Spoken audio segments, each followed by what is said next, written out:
I'd like you to imagine you're somewhere like in a barn. Can you do that? But not just any old barn, not a barn in Dexter, Michigan, but a barn on Mount Parnassus. Because you are the Muses. Now, there were 9 Muses, I think, in ancient Greece, so we should be doing better than that, sure. We've got about 16 Muses here, so that should be at least 75% more efficient. And you, the Muses, are going to help me with some ideas for poetry. So let's have some ideas for poetry. Well, you might have a rather voracious theme about why a barn is a good place to write poetry. Sure, yeah, absolutely.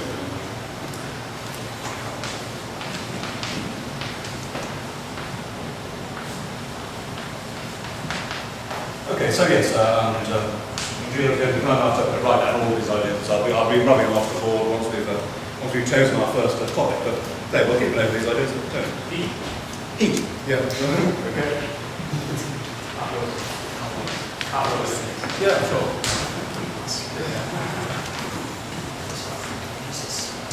Yeah, I wrote a little poem about that in Kentucky. It's a big sort of topic that does appeal to some. Okay, so a few more ideas. Arrival, yeah.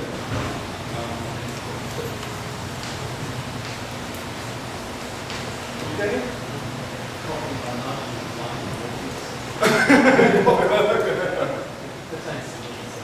Yeah, sure. Well, I mean, actually, as we'll find during the absolutely all sorts of things we'll do perfectly often, little personal things like that really make excellent subjects. So yeah, I had to. But you may be doing it recently, but I doubt there's a single one of us who hasn't been. Coffee and light and sort of have a sort of sleep difficulties. So, okay, do you want this? Yeah, well, yeah, we were having a melon this morning, which is described as a honey rock melon, wasn't it? And it doesn't taste of honey, and it doesn't look like a rock. I mean, otherwise, the description is ideal.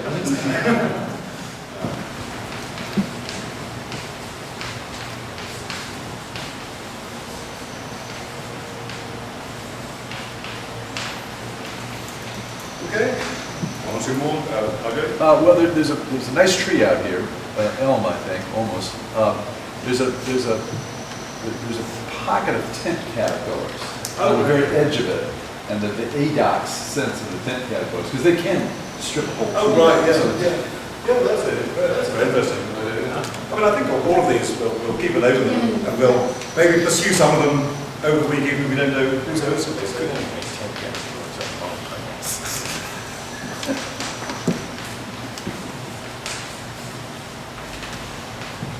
Okay, Speaking of the tree, I love the waving of the leaves, so the movement. well, yeah, sure. And obviously that could be combined with the other one, depending on how long we go.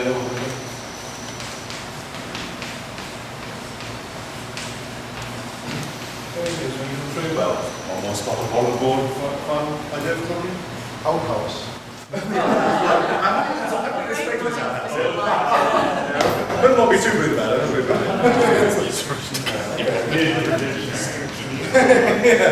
Yeah. Picture of outhouse words.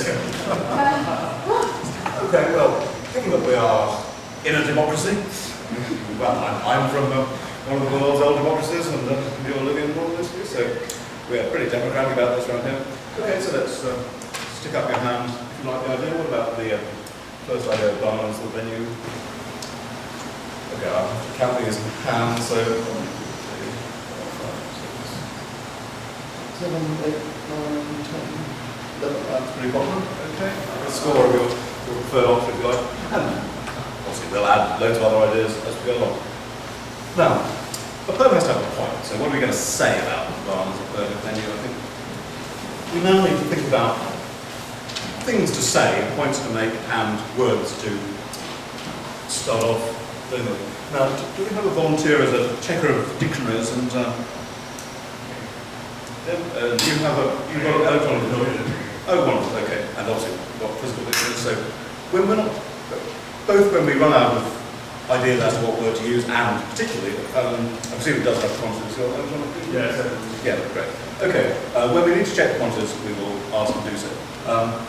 So the crucial sort of thing to remember is just check everything. And by everything, I mean both check in the dictionary and the grammar book that your Latin is correct and that particularly your consonants are correct, and also check everything in terms of looking over your draft line at the beginning and end of every single word to check that you haven't got elisions where you don't want them, you do have them where you do want them, and this business about lengthening syllables by the two consonant rule at the end of the word, that's working correctly, because that is an endless possibility for messy luck. So, and everybody always does it, so don't worry when you do it, but check and try and stop these things for yourself before you show it to everybody else, is the idea. Okay, so what are we going to say about the barn as a writing? Maybe Well, there's gaps all through the water. yeah, right, through which inspiration could come, maybe. Yeah. Okay, so gaps. What sort of words would we be using for gaps? Yeah, and that's a long eye, I'm sure, isn't it? I mean, as I say these things, perhaps somebody could check and, but I'm fairly sure, but, yeah, good, okay. There's another word for ramen, isn't there? Yeah. And that's, I think it's going to be, is that? Well, you can check out, is that a short O or long O?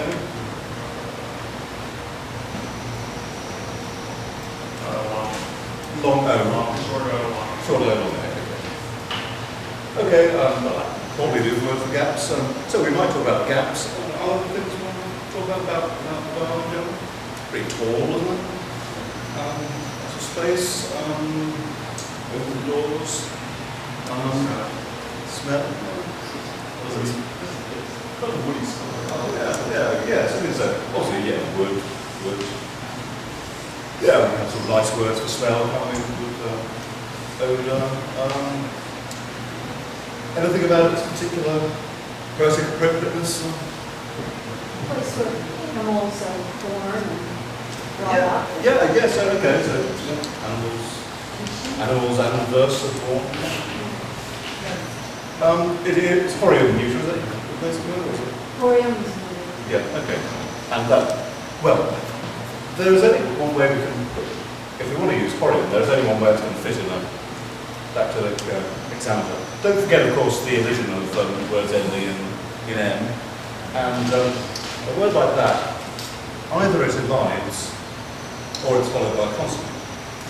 If it's followed by a consonant, the two consonant rule applies, so the M does count as a consonant for that purpose. So there's no way you're going to get that in a hexameter without a rather ugly elision, which indeed people do if they want to, but I suggest we avoid, we can certainly let's have elisions, but let's not have really sort of unpleasant ones that are just there to force something in, basically. So without a rather forced elision, you're never going to get that word in the singular in a hexameter. However, the answer to that is to make it plural. Okay, this is only one barn grid, but we can talk generally about the whole barn business, can't we?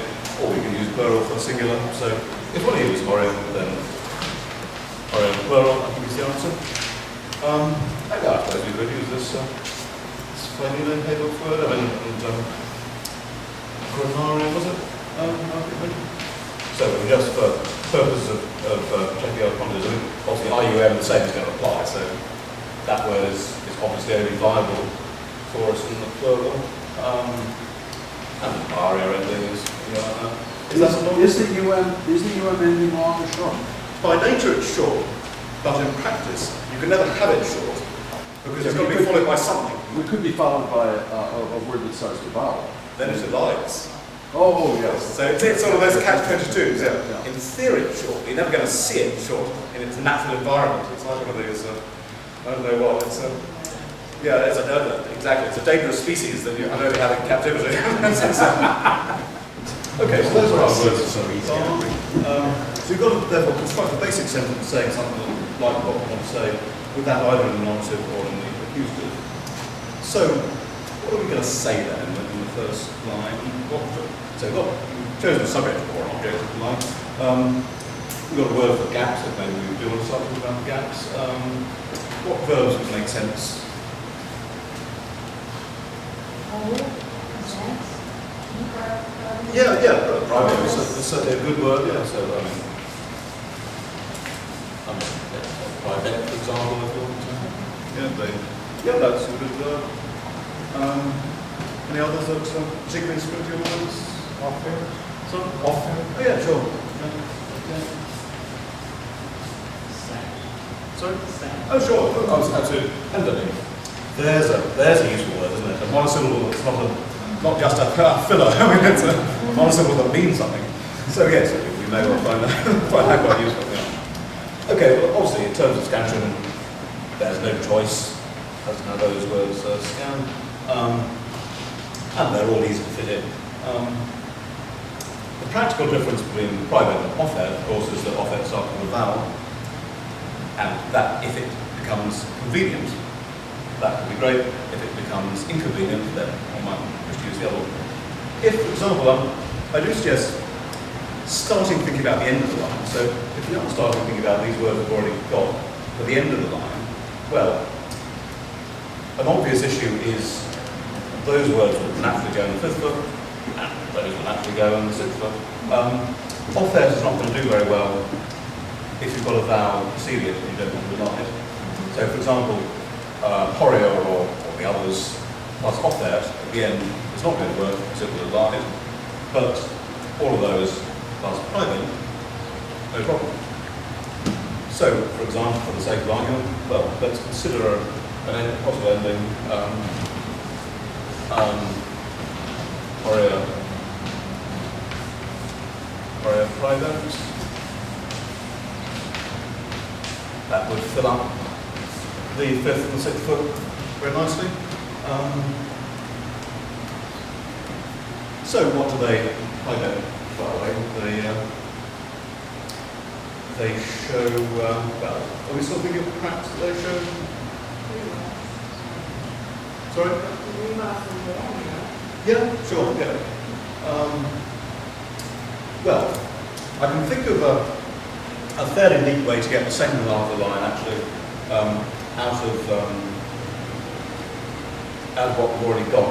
And that would actually perhaps be using Remarks rather than, oh sorry, using Remarks and Granaria.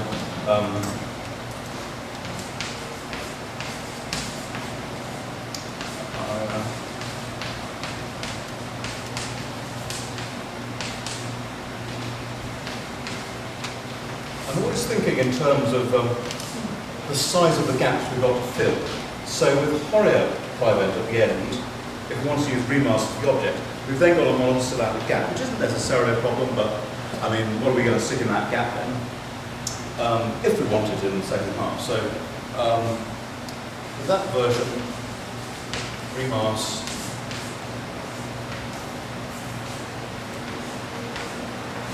And I'm always thinking in terms of half-lines, so that is a viable half-line. Remarks, Granaria, private. But I suppose also they have these holes for the air, don't they? We might say that in the next line, but maybe we might say that in the first line too. So perhaps they have big holes, small holes, whatever size hole. They often do it, yeah, holes for the air.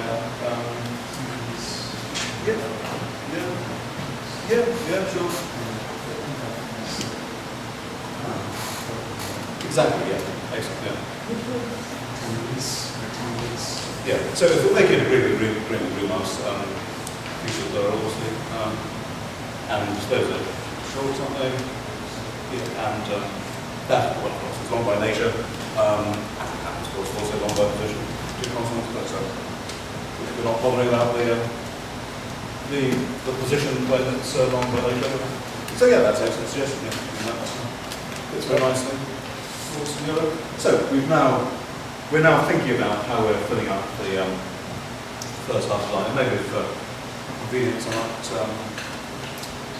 sort of. What about as the first 2.5? Vocibus musara. Well, the open holes to the voices of the users. nice idea, except what vital little rule this idea just forgotten. And you say, what words? Both was Muzara, two voices, the readers, which yeah, makes sense. Yeah, watch out, the two constant rule. We need that, to use the word vocibus, we absolutely must keep that as short. Oh, right. Yeah, well, sing it to the voice. Yeah, I mean, voci. Yeah, that'll do, sure. Absolutely. Yeah. And you could have the words Muzara and voci, you could have in either order. I would tend probably to put them in the order Muzara and voci, simply for the reason I mentioned of not having the words and the feet lines always coinciding too much, so Muzara and voci, I think it's marginally better than voci and Muzara, but it's pretty minor difference. So yeah, that would be a viable first half, so yeah. And that would be without the tenues, of course. So, or the other way around, so that's actually two alternatives for that, either voci Muzara and Muzara voci, either way, remaster an aria by then. That makes an example. Excellent. Okay, so we've done a line already. Let's consider